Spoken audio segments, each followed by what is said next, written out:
being supported by family. That's a very interesting topic, honestly.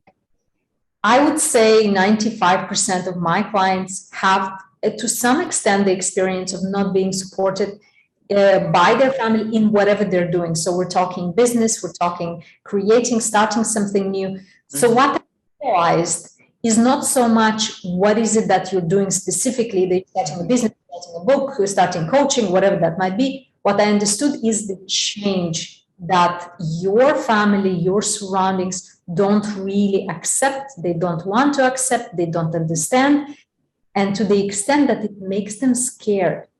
You know what it reminded me with? Our own saboteurs. Yeah. You know, it kind of worked the same. The greater is the change, or the greater is what I'm doing, the more resistant that I get. Right. How interesting that the moment you step into the unknown, the moment you step into that challenge, into rocking the boat, the saboteur is like, no, no, oh my God, I'm awake. I wasn't even sleeping. No.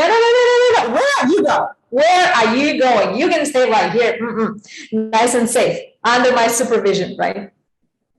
So it's very interesting what's happening when we decide that we need that change, we need that challenge. But the interesting thing is that if we accept the limitations of our saboteurs and the saboteurs of our loved ones, then that is the very definition of death, in my opinion, because you are literally, you are giving up your purpose on earth, which is growth and giving. That's why we're all here. And you surrender your power and your meaning of growth and giving, and you just accept those limitations. And to me personally, that's the very definition of death. You're alive, but you're dead inside. But you're dead, yes. You heard that? People saying, you know what, Lio, I don't feel anything. I feel dead inside. Yeah, that's like, when you have a very routine life and it's like every day is the same, you don't grow, you feel like you're moving backwards. That's a very dark place for people to be. Well, some people prefer to go to that dark place because that's their safe place. That's a place where they feel comfortable, because anything beyond that, they feel like, oh no, this will be a lot of effort. Again, another telling you. So see how interesting we're literally jumping from saboteur. So it's going to be another saboteur saying, no, if you attempt to do that, it's going to be so much work. Just sit on the sofa. Netflix is there, it's available. There's lots of popcorn and snacks. Just sit and do nothing. So it's saboteur to saboteur to saboteur to saboteur. And when we are overwhelmed by our own saboteurs that say, don't do this, don't try this, you're going to fail. You better stay here because there's going to take so much work. It's going to take all your time. You won't have time for yourself or anything. So when we're battling our own negative thinking, our own saboteurs, you know what's happening? Then we feel, because we have so much uncertainty within, then we become more needy. And we are seeking that external support and approval from our, surroundings. But what's happening is that we are in the process of battling our own saboteurs. What's happening to your loved ones? The exact same thing. Exactly. Because their saboteurs are triggered. They see you changing. What the saboteurs are saying, oh my God, Lio, Masood, they're changing. What's going to happen to me? What if they change so much that they're not going to like me? What if they change so much that we grow apart? What if that we change so much that I am going to feel that I'm not good enough compared to his or her growth? So what's happening is we are struggling because we're growing with so many challenges. And we're like, please, I need your support and attention because I'm dealing with so much right now. But what's happening in their head is happening the same thing, right? So when we become needy, when we say, can you please support me? And we don't get it, right? It's very, very painful. But if we step their shoes for a second, Mhm. we'll see the exact same scenario, surprisingly. What do you think? Interesting. You know, there's something you mentioned really attracted me. There's so many people, they don't even seek the support. Mm. They expect to be supported, Mhm. and they don't get that expectation, so they feel down.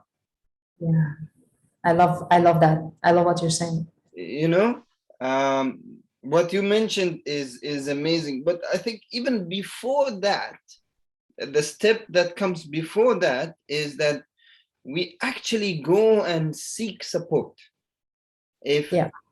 if you have a lot of saboteurs, a lot of fear inside you, and you need support, you have to actually go and seek the support. Yeah. And be specific where exactly you need the support. Yeah. All right. I had that battle personally, and I had a lot of clients who faced that battle. And then I asked them a simple question: did you even ask for help? Did you ask for support? This is no, they're not gonna help me. Like, The ask. immediate the assumption, right? Yes, exactly. And reminded me with the quote I read it in The Secret Book. Um, the first sentence, they start, ask and you shall be given. Mhm. So even if you need something from the universe, you got to ask for you to receive. Wow. That's the first law, right? Yeah. If I'm sitting idle and I'm praying, oh God, please give me money. Money is not growing on the tree. I have Yeah. to ask with little effort, and then it will come. This is what I believe in, at least. I absolutely, that's such a massive wisdom drop right there, is that we're getting so caught up in our own expectations, and that is gold. What you just dropped was absolute massive wisdom, because we get caught up in the picture of how things should be and how they should support us. Exactly. And another thing is we get hooked up like a fish, and we'll go fish, and then the fish gets hooked with the hook here by our ego, because what's stopping us from asking for help, we're being specific about what we need, is our ego. We're hooked. It's like, no. How about me? Like, who do I like? Not me asking for help. No way, right? No way. But then, right? So we'd rather be hooked up by our ego and die in that ego than reaching out and, as you say, being specific in and asking for what we need, right? And another thing, in that expectation of things how they should be, often people say, well, but they should help me, they should support me. And my reaction is always, no, they shouldn't. Why should they? Right? Why should they? Exactly. I love that. Why should they? They have their own, like what you said, and you put it amazingly. They have their own shit to deal with, and I'm putting an extra burden on them. And sometimes, Expect them to read my mind for them to understand and to deliver that support in the exact shape and form and color and smell and taste and plate that I imagine that help and support should be delivered. oh, I love that metaphor. The exact plate that I want. Ooh. Little like that, a little coaster and little thingy, and that's how my support should be delivered. No, right? No, it's very, very interesting. No, because when we understand and we try to pause for a second and say, hey, if I am to step into their shoes, what would they see and how they might feel like it? And I agree that's an assumption as well. But what we then switch to a positive, assuming a positive intent, right? So how can we overcome this? Because, I am still struggling here. Okay, I understand that they should not help me, but how can I break this ice? How can I go there and start asking for help? How can I, start asking for what I need? This is all weird. So the rule number one So it's like a blanket decision. And I personally use it in my life at all times and really helped me. So you take one decision that covers many decisions. So my baseline decision is like, I always assume positive intent. What I mean by that is I always assume if I don't get what I need from them, I assume that they don't give it to me or whatever, not because they want to hurt me, not because they don't like me, not because they criticize me, they judge me. I assume that they just don't know. Awesome. That's amazing perspective. The way it's a different way of looking at things, right? Instead of looking at it from my own perspective, my own lens, what I want, what I need is okay. Let me change the perspective a little bit. Look at it from a different angle, which changes a lot of the expectations, right? It changes a lot of the expectation. Well, actually, I think it's eliminating a lot of the expectations. So no expectations anymore. And then that's amazing place to start with, right? Yeah, it changes everything, and it allows the space. So it allows the space where he's wrong, I'm right.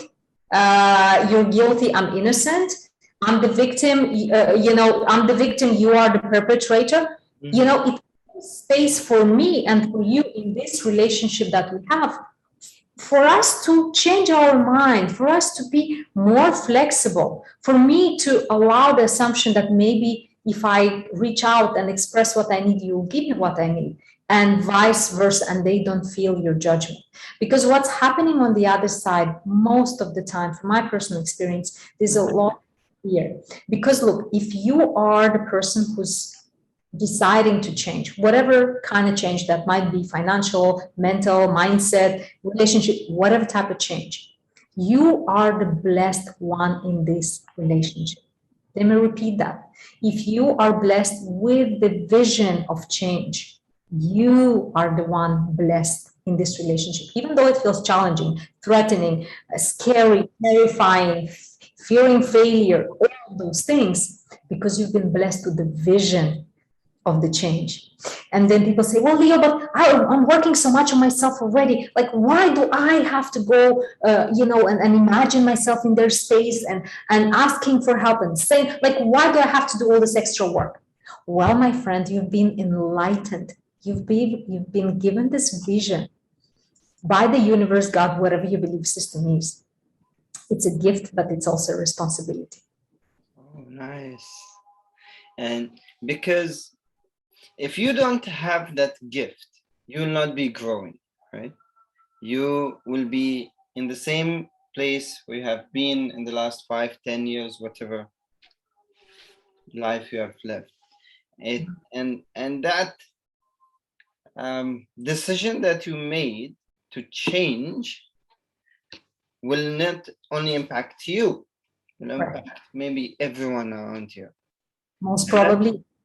And that's a real blessing. That's something that not everyone has, right? Exactly. Not everyone understands in the beginning, because change for many people is perceived as a threat.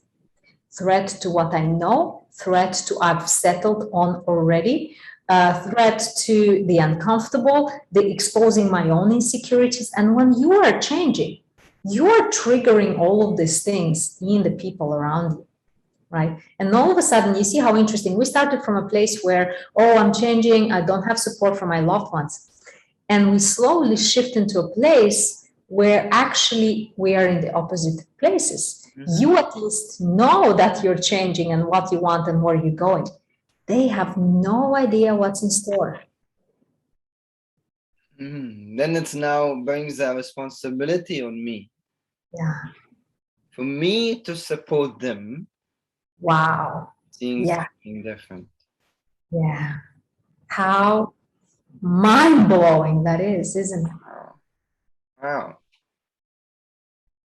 Yeah. That's amazing. Yeah. It's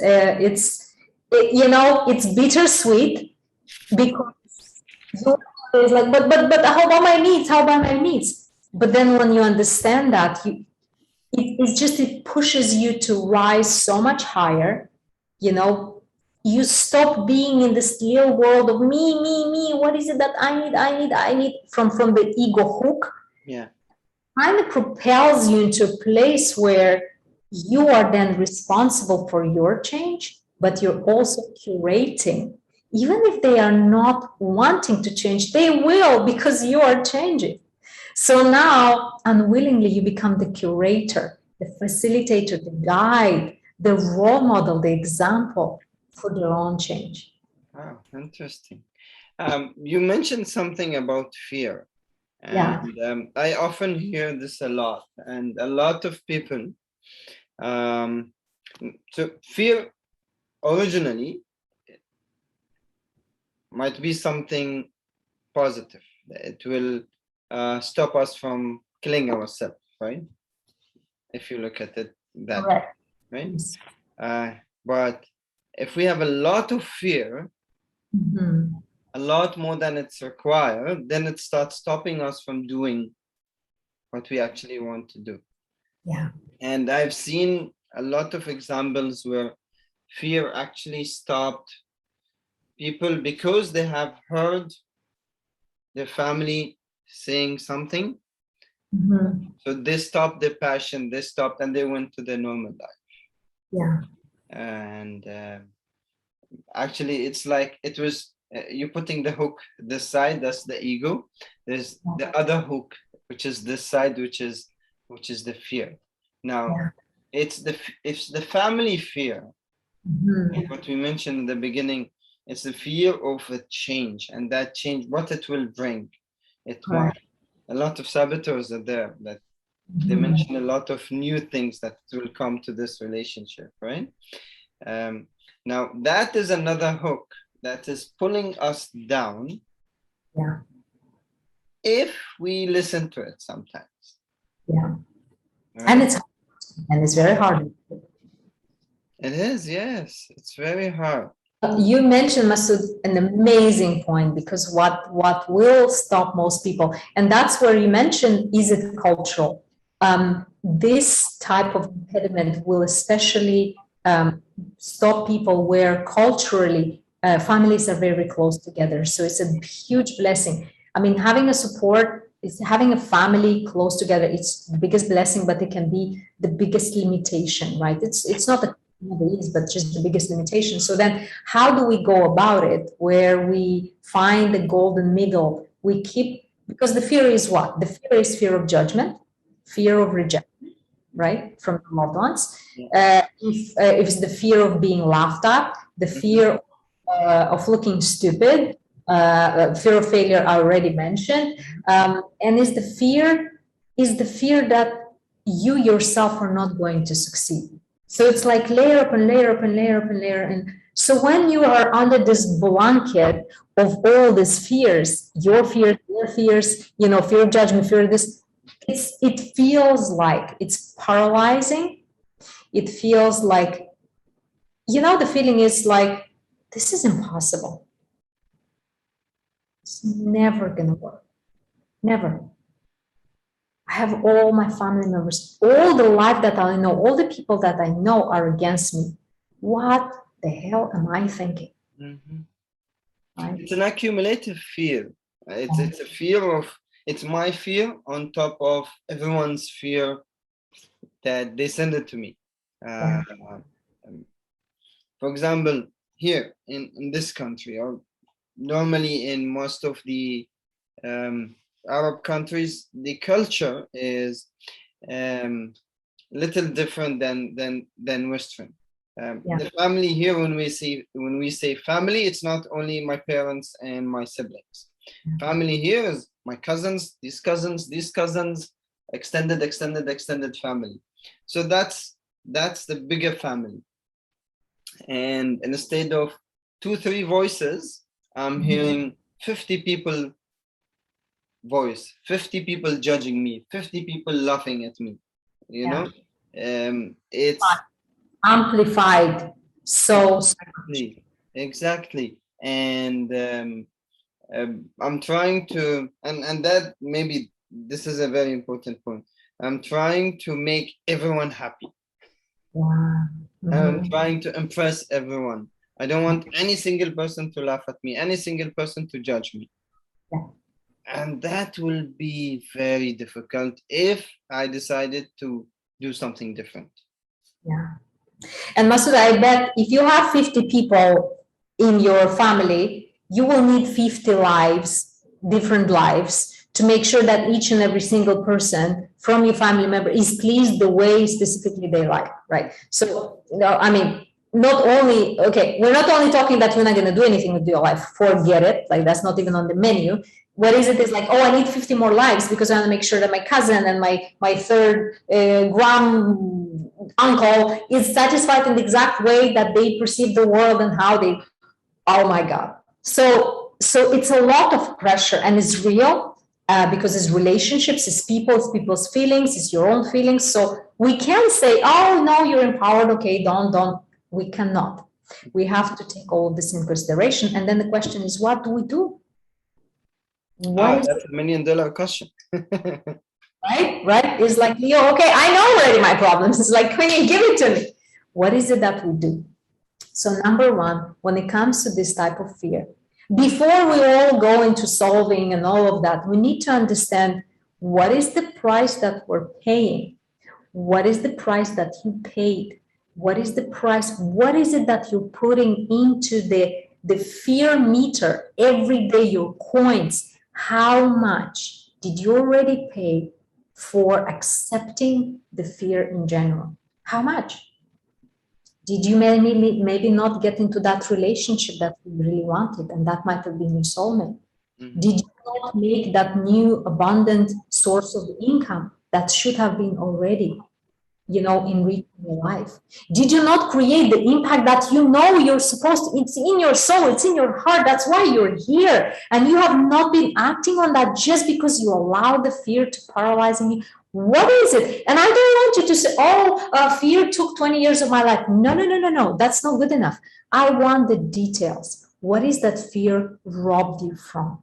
Because before we're stepping into solving mode, into this problem solutions, we need to understand. Because what's going to happen? Why do people, I'm sure you've seen Masood, people change and come back, change like a yo-yo, and it's exhausting for them, for the coach, for everybody. It's like, oh my God, no. And the reason why they do that back and forth all the time is because you have to cut. When you take a new decision, when you move forward, especially cut in the decision when it comes to family, extended 50 people, that's a huge decision. Before we move into problem solving, we need to understand, what has this been costing me? What price I paid so far? And how much do I never want to go back to that? I don't want to go to the grocery store and pay twice for the same thing. 10 times, 5 times. Do you go? Like, become aware, like painfully aware of how much you've missed out in your life because of it. And that would be. That's interesting. I feel like you're creating a reason. You're creating a pool where this is what I have paid, right? And I don't want to pay more than this anymore, right? And when I understand how deep is that fear in me and how much it's affecting me, and it will affect me in future, this is where nothing can stop me after that, right?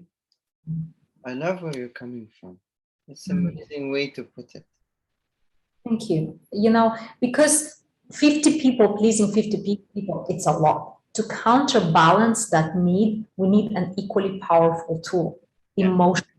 Because what we're doing, we're emotionally connecting to all the loss that we already have. And it's a painful, it's not my ideal exercise because I prefer something that inspires people, but I think it's really important to get in touch with our pain. And to get to a point where say, no more. I don't care if there are 100, 150, 1,000 people in my family. I can no longer accept this in my life ever again. We need to get to that place where things break, literally break. A piece of you dies and a new part of you gets reborn, because There is no way back because that part of you is dead. You're no longer going to pay the price for keeping the fear. So it's almost like, we need to get to the ground zero, because when you're in fear, you are at -10, -20. And with this exercise, we're kind of bringing ourselves to zero. And then we're going to look into, okay, how can I deal now with my loved ones? How can I walk with them, not against them? But how can I honor myself and them and following my journey? Yeah. It's so powerful because at the same time, you're knowledgeable of that. You're like, what? I have nothing to lose. Exactly. I've lost so much. What is it that else? Like and it's like I don't want to lose one more second. I don't want to lose one more opportunity. Enough. And understanding also that helps you realize that you are paying the price. That maybe the 50 family members have no idea. Exactly. Yes. They have no idea. They cannot have the passion for it. They cannot understand, because you yourself are paying this price from your emotional wallet, right? You're paying this every single day, every single day, every single day. So that's why we need something to counterbalance, right? With that powerful feeling. And now I sense you're like, oh my God, no, I am ready. I'm breaking, I'm cutting, I'm chopping away, I'm burning the bridges, I'm ready to go. But at the same time, it's like, right, but how can I onboard them still, right? There is that still the desire, because, in order for you to successfully achieve what you're starting, what we need is fully your mental energy. We don't, there's a night light by the bed. I have a night light. It's very diffuse, very dispersed. All I can do is only maybe read a book. It's not very clear. But when I turn light, and what happens is I'm narrowing. And now it's a tiny, tiny beam of light. What happens? I can cut through a diamond with that, right? That's what happens. Laser cuts diamonds. Yeah. So to achieve, to massively upscale, to grow exponentially, we need all your emotional attention to do what? To become this tiny and cut through diamonds. But we can't do that when we have internal conflicts. Like, what is it my aunt going to say? I love her still. What is it that my father is going to say? He's such an important figure for me. Those are real problems. Those are real people that we still want them in our life. But I'm not paying the price anymore. I'm like, okay, I'm clear, I'm going. What do we do then? Right? So what we do then, my method is doing something called radical responsibility. Mm-hmm. So then I said, you know what? I will do everything what's in my power to leave the door open to them. Yeah. I will explain what I do without any kind of attachment of them understanding, accepting, approving, anything. So what I'm going to tell them what I'm going to do. I'm going to explain them, express them exhaustively where I'm going, what's going to happen for me, what's going to happen for them. I leave the door open, but I do not expect anything at this point in return. So it's almost like there's a door behind me. That's where I'm going. That's where I'm going, because you're going now. Like, no, I'm not paying the price. I'm going. That's where I'm going. And you open the door and you step through the door and you turn. It's like, here's my hand. Mm-hmm. I love you. I'll always be here for you. And detach yourself from that approval. Need to be approved, need to be right now, because we have to understand there is instant gratification and there's delayed results. Yeah. So when you say, okay, my need for them to approve of me right now is just my own instant gratification need. And when we detach ourselves, whatever comes, it might be painful, it might be hurtful, but you understand that, well, this is not about me. This is about how they will process my own change. I know where I'm going. I'm going right there. That's like, I'm already through the door, but I make sure that the door is always open. My hand is always extended. And I'm always thinking, how can I help them process my change? So from the position of, well, what are they going to say? How are they going to judge me? Of course they will. You're changing. They're not going to say, oh, no, no way. That's not going to happen. Like, I guarantee you that, yeah. Right? That is my job to make sure that my door is open always and my hand is always extended. And I continuously communicate. And whoever comes around will come around in their own time. Wow. I like when you said detach yourself. Yeah. Right? Detach yourself not from the people, from your expectations. Right? So you that detaching yourself from the results that you're expecting from them. And I think it's very important that people understand that, okay, we're not cutting these people off. These are my family. I love them. And I appreciate that they're there in my life in all other aspects. But when it comes to this, it's just that I don't want them to stop me. I don't want them to slow me down. So I'm detaching my expectation and I'm detaching my result kind of that whatever I wanted from them. Exactly. Right? And more so, I assume responsibility to continuously make sure that I nurture from my side, because it's 50-50, a relationship, it's 100, right? From my side, I'll continue, even if there's negativity, even if there's criticism, even if it's their first time, they've never done this with me before, they've never changed. It's on me to continuously come and extend the hand and extend the hand and extend the hand. That's your job. That's on you. That's your responsibility. Why? Because you were given the gift of the vision of change. Yeah.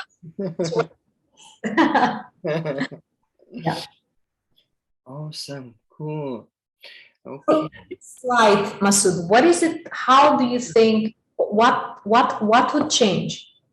Let's say, let's go back to that scenario when you're about to change and you have 50 people in your family who would judge, who would disagree with what you're doing, who would not see you succeed, who don't see your vision. What would change?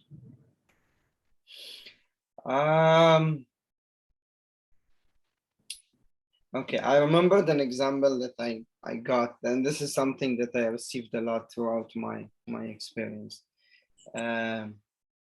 A lot of people around us are negative, so their effect is very negative. So I think the change here is me not trying to prove anything to them, me not trying to seek their approval.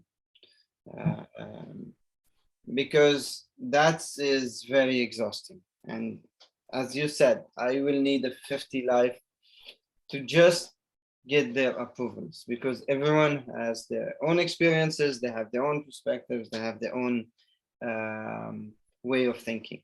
So I'm not responsible about how they're thinking or if they approve what I'm doing or not. That is the first change. Number two is I will stop expecting anything when it comes to what I'm doing. So yes, I seek approval, I seek support. I have to ask for that specific support that I want. As simple as that. Gold. If I require, for example, I'm doing a campaign on an Instagram, all right? I can specifically ask them, hey, this is the post, this is what I'm doing, please repost this. As simple as this, and not expect that they will do it. If they did it, perfect. If they didn't do it, thank you so much. They're busy, they have their own life. Not judging them if they did or not.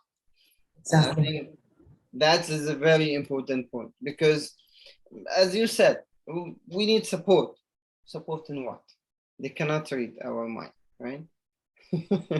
I have to tell them, hey, I need your support, 1, 2, 3, 4. Yeah. And that's it. And don't get attached with the results. They do it or they don't do it. That is very important. Yeah. I think that's a good place to start with if I'm driving a change in that relationship. I love that. There's so much when you say that not to be attached into whether they do it or not. I mean, there is so much depth in that particular sentence, because then you allow them to be themselves in that space, in that relationship that you have with them, without judgment, and with allow them to have a choice, to feel like they have a choice, and they're not judged and they're accepted. I absolutely love that. Yes, and I think like this, I'm empowering people. It's good. People normally they don't like other people to tell them what to do, right? They don't feel like feel that I'm forced to do something. It's very heavy. Even from close friends, don't force me to do anything. They always like to feel that they have the choice. Yeah. And that's very very interesting, because they love feeling that they have the choice, but they're not aware about this all the time. And to that, I'll add, and they love we as people, all of us, we love considering ourselves that we're good people. We love helping. Yeah. We're wired for help. But then when I don't know exactly what kind of help, but then when you tell me, listen, I need your support with something. And people are very specific. You can even use the same words as I'm using right now. Like, please note it down and use it and see what magic happens. Say, I need your support with something. And then you specifically, as you specifically say what you need support with. You will be amazed and blown away by how much support you get, because we inherently will like to believe about ourselves as being nice, kind, and helpful. Yeah. Interesting. Yeah. And when you're appealing, you're asking me for help, you're appealing to the good side of me, to the side of me that is wired for helping others and forgiving. I had another idea popped up in my mind. There's a difference when you seek support or you seek help from a place of empowerment, when you seek support from a place of desperation. And I think people can sense it. Yeah. Right? If you desperately going to people to do something for you, most probably the answer will be no, or people will simply ignore you, because desperation energy is normally negative. Correct. It's a negative energy. So I'm sending a negative signals to people, and I'm expecting positive to come back. Yeah. So the place that I'm in when I'm seeking support is very important. I love that. You know that. I absolutely love that. The distinction is because when we seek from desperation, we're being needy. Yes. And any relationship, if you are becoming needy, it just becomes very, very heavy. Yeah. That's interesting. Why do you think that happens? What comes with neediness? Because neediness comes from a place where I don't approve of me. I need you to become the token of approval. So then when you approve of me, then I allow myself to approve of myself.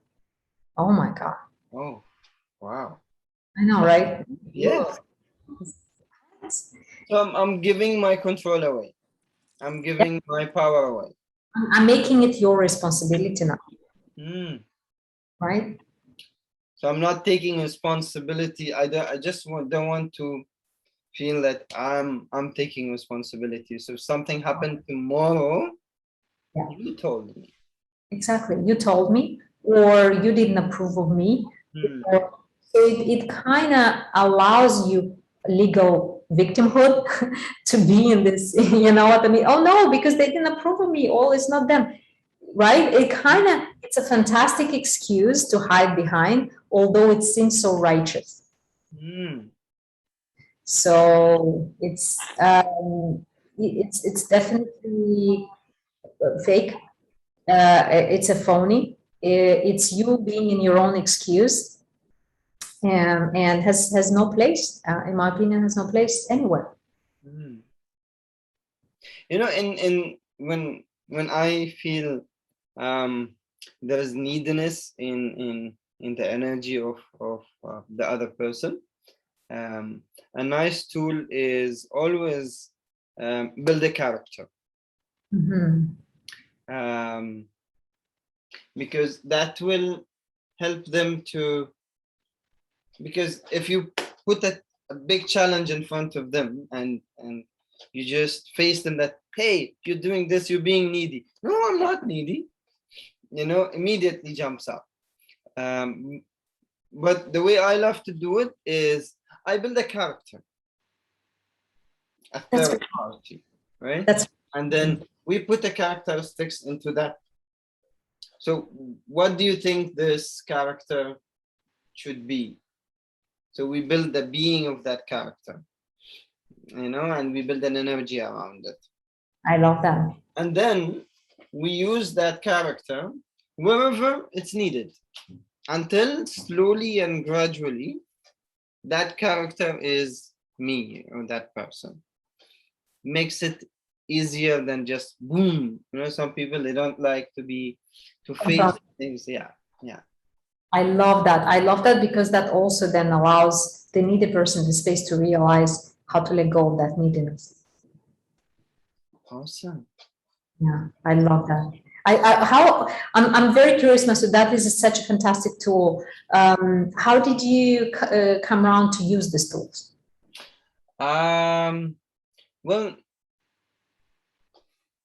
I took it from honestly, I took it from my coach. Nice. I had a fantastic coach. I think maybe you came across him. His name is Kevin. Yes. He's amazing. Yeah, Kevin is amazing. So what he did with me when he was coaching me, he asked me to build a CV. Build a CV for a saboteur. I love it. It was painful process, but it was very eye-opening. And then he said, okay, fine. Now you know the characteristics of your saboteur. Now you need to build another CV for a character that will show up every time you have that saboteur. Let them fight. And then slowly and gradually, I like the idea.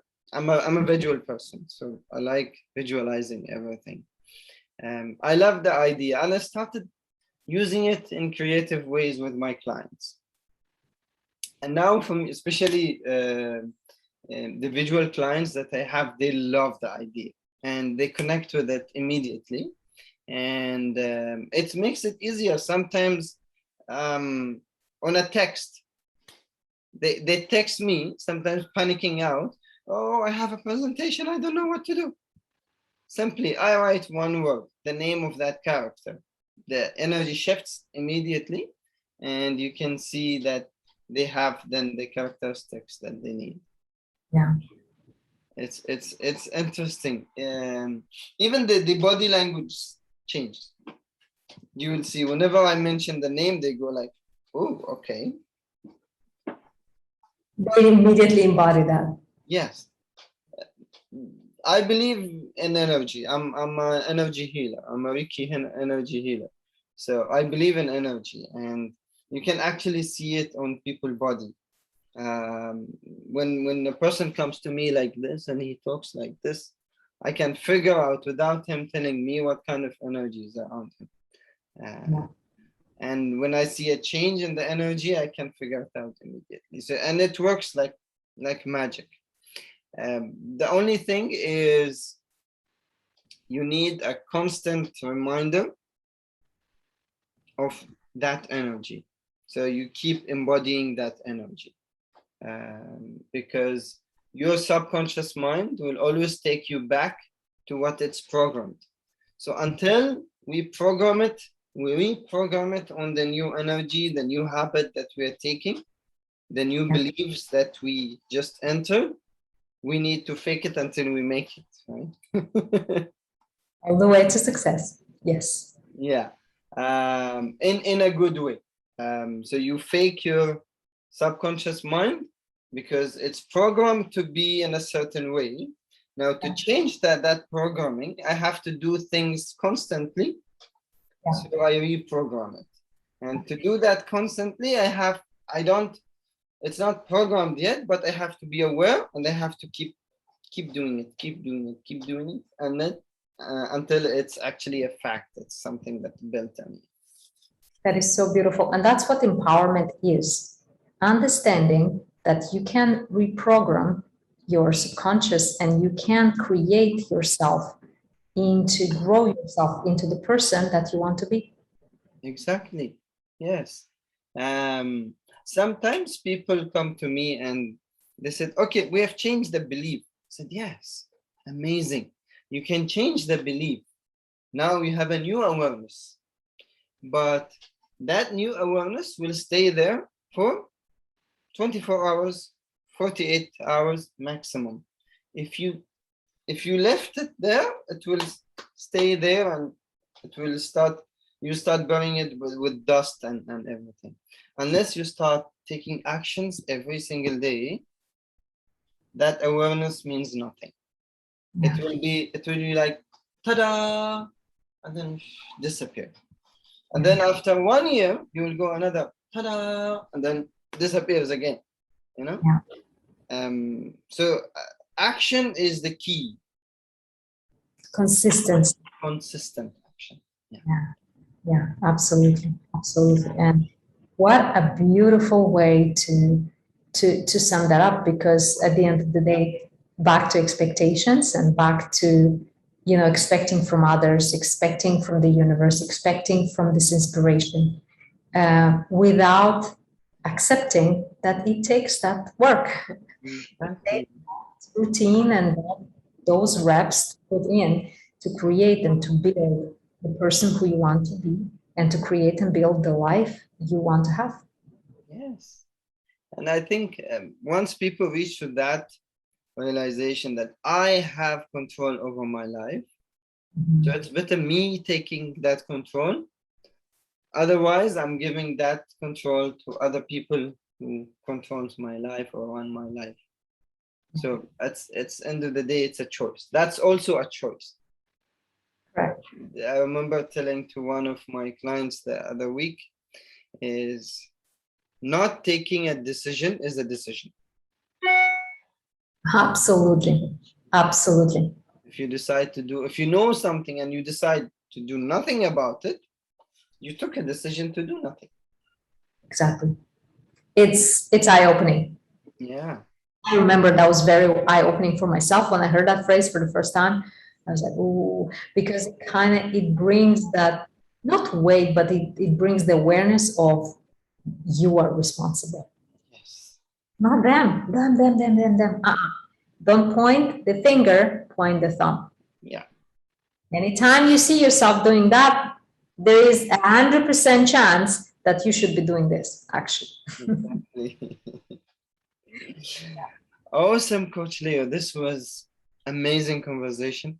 I'm so grateful that you are here. I'm so grateful. And what you are creating with this Wisdom Wednesdays is a space for people to just come in.